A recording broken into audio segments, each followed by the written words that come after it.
Tento film si netrúfa prezentovať Rómov v celej svojej šírke, pretože ich prítomnosť v Európe a na ostatných kontinentoch je veľmi rozsiahla a čo sa týka kultúry, tradícií a vierovyznaní, veľmi rozdielna. Rómovia, ktorých vo filme predstavujeme, sú zástupcovia určitých výrazných oblastí v kontinentálnej Európe, kde žijú. Rozprávajú predovšetkým očami detí.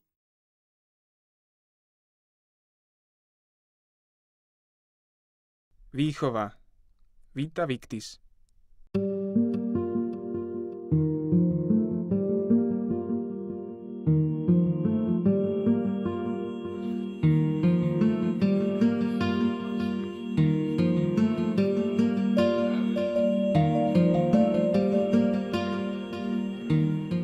Pre Rómov usadených v plaveckom štvrtku nie je dosiahnutie určitého stupňa vzdelania jednou z najdôležitejších hodnôt. Okrem toho asi 50% detí navštevuje špeciálnu školu pre menej schopné deti a to ich značne diskriminuje. Deti sú všade rovnaké. Tu pre nich Salesiáni vymysleli projekt, aby ich motivovali k lepším výsledkom v škole a zároveň aby ich naučili hospodáriť s peniazmi. Založili virtuálnu firmu, v ktorej Rómovia reálne pracujú. A tam zarábajú svoje peniaze. Teda máme také bubáky, my tomu hovoríme. A čím teda viac sa zlepšujú tie deti v tej škole, to znamená, ak niektorý ďalší mesiac majú lepšie známky, tak sa im zvýši platobná trieda a zarobia viacej. No a potom za tie peniaze, ktoré dostanú od nás, tak si môžu v našom obchode niečo kúpiť, alebo im donesieme nejaký katalóg z obchodu a tam si vyberú vec, ktorú si objednajú a my im to potom prinesieme. Je to veľmi také motivujúce pre nich a takisto tie bubáky dostávajú aj za tie samotné známky a aj za doučovanie, ktoré prebieha vlastne každý deň. Za to doučovanie a za tie známky si môžu kúpiť nejaký výlet, máme takú cestovnú kanceláriu. A za tie bubáky, ktoré zarobia v tej našej firme, tak si kupujú výrobky. Do projektu Vita Victis je zapojených 80 detí a mladých, počnúc s 2. triedou základnej školy až po strednú školu. Táto ponuka sa deckám veľmi páči, najmä to, že bubáky sa môžu zarobiť aj za popoludnejšie doučovanie. Takto usporené peniaze potom použijú na výlet organizovaný Salesiáni. Deťom sa darí viac študovať a priblížiť sa aj k svetu práce. Možno sa im takto otvorí lepšia budúcnosť. Keby sa vyučili, dobre vyučiť. Aby si našli dobrú prácu a odešli od táto preč. Tady budúcnosť není. Ja som mu nemiel, nebudú mať ani oni. Však im mu nedám. No mi ho nedali moji rodiče v budúcnosť. No.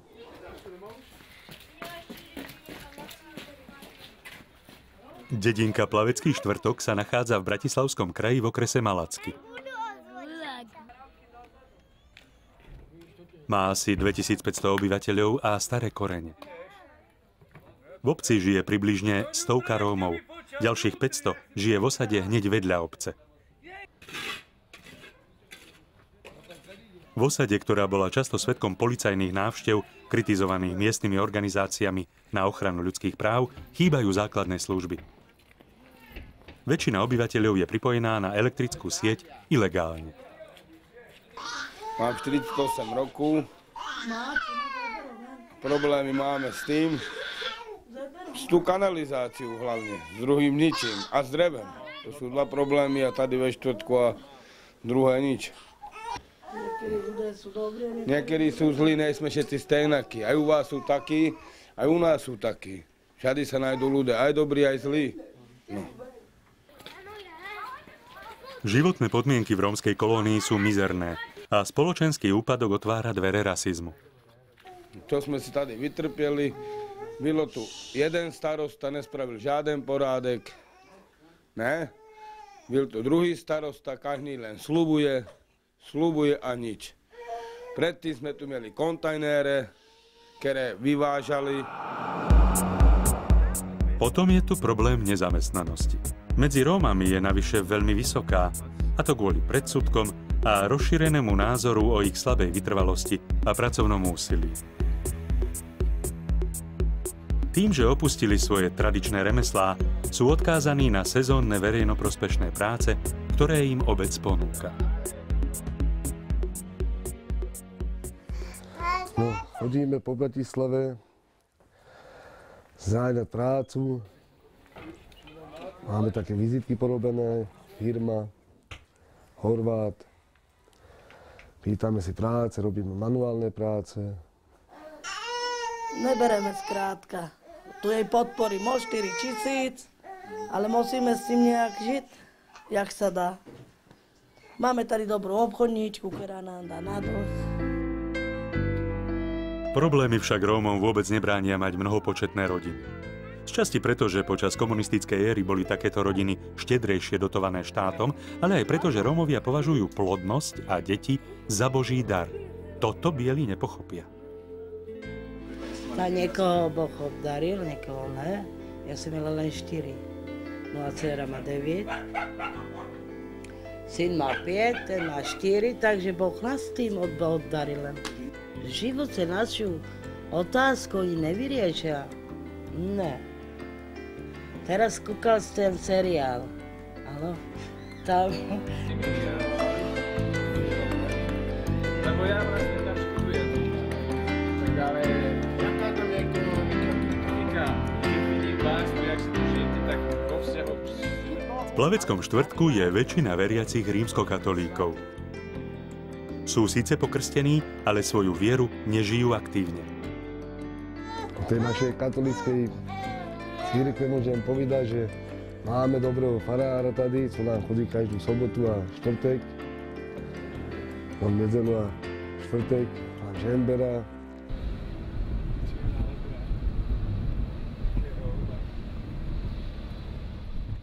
Spoločenstvo.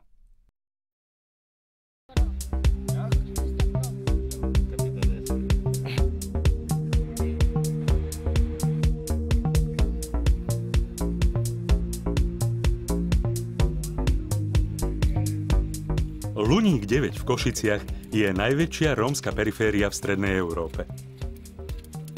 Postavili ju na okraji Košíc ako experiment na vyriešenie rómskej otázky.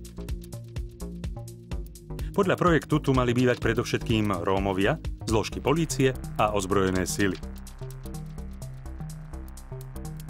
V 90. rokoch však nerómski obyvatelia túto oblasť opustili. A tak sa stala dnes takmer výlučne rómskou štvrťou.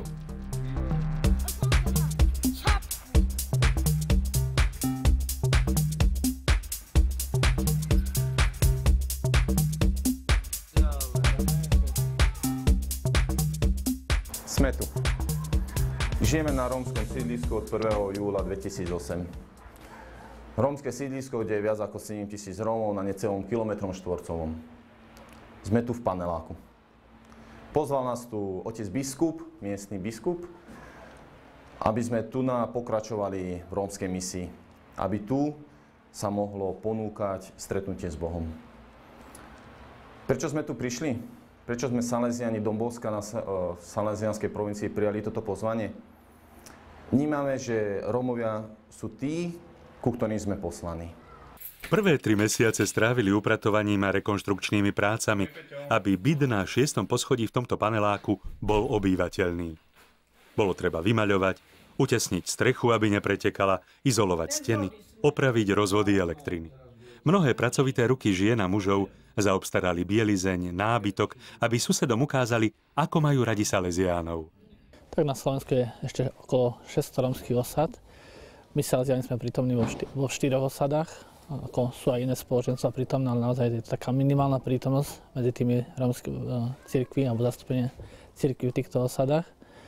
No a vlastne ako sa dajú získať alebo osloviť títo ľudia, ja si myslím, že priateľstvo sa nedá hrať, že treba prísť do ich prostredia, vedieť stratiť s nimi čas, mať ich rád. A to je vlastne taký prostredie, ktorým sa vlastne dajú získať tí ľudia a ďalej, čo je veľmi dôležité, vedia si vytrvať, že pri ťažkostiach neutekať. V ostatnom sa treba prispôsobiť, ak máme žiť spolu s nimi a pochopiť ich. Treba mať dobré nohy, lebo už roky nefunguje výťah. Mať pri sebe baterku, sledovať, kedy potečie pitná voda a zvyknúť si na čas keď sa nedá vyhnúť hlučnej muzike susedov. V skutočnosti sú Salesiáni jedinými nájomníkmi v paneláku, ktorí sú v tejto štvrti dobrovoľní. Čo je našim cieľom? Prečo sme tu prišli? Prichádzame tu, aby sme tu nachádzali hodnoty v týchto ľuďoch. Ich vlastnú dôstojnosť, ich veľkosť. Aby si oni sami uvedomili, kým sú, kým ich Boh chce mať a akí sú.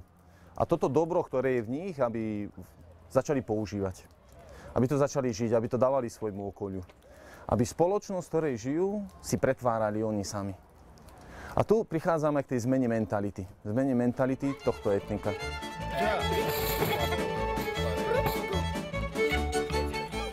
Ľudia a mladí sú všade rovnakí. Keď si Salesiáni získajú ich dôveru, pokračujú katechizovaním a prípravou na prijatie sviatostí.